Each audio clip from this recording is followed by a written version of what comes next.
आता दरवेळेसच तुपाचा घोर होणार आहे असं काय होणार नाही बरं का. यावेळेस काहीतरी वेगळं होईल. आता गावाकडे आले आणि चला म्हटलं व्हिडिओ घेऊ. अगोदर तर पाहून घेतलं बरं का, इकडे तिकडे पाहिलं आणि पटकन तूप बनवायला घेतलं बाई. आता दरवेळेस सारखं यावेळेस काय होणारच नाही माझं असं तरी मला तरी वाटलंच.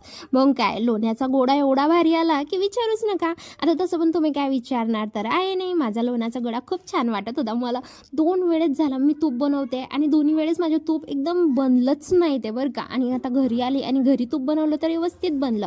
आता असं पण नाही की मी नवीनच तूप बनवते तर मला तूप येत नसेल. आता किती वर्ष झाले, 5-6 वर्ष झाले मी तूप बनवते तरीसुद्धा आता इतक्यात तर माझं तूपच बनलं नाही. 2 वेळेस काय झालं तर मला सुद्धा समजलं नाही.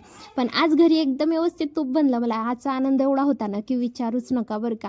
मग पटकन मस्त तूप तर शिजून रेडी झालंच होतं माझं. मस्त गाळून घेतलं आणि तुपाच्याच बरणीत तूप भरलं. आता आनंद तर एवढा होता की विचारूच नका. आनंद माझा मावणारच नव्हता, कारण जी गोष्ट कधी जमत नव्हती आता ती जमायला लागली आहे तर आनंदच होता. मग काय आता इथपर्यंत तुम्ही माझा व्हिडिओ बघितलाच आहे तर मग जरा लाईक पण करा आणि फॉलो करायला विसरू नका. आणि जर का यूट्यूबवर बघत असेल तर सबस्क्राईब करायला विसरू नका हो. व्हिडिओ पहा.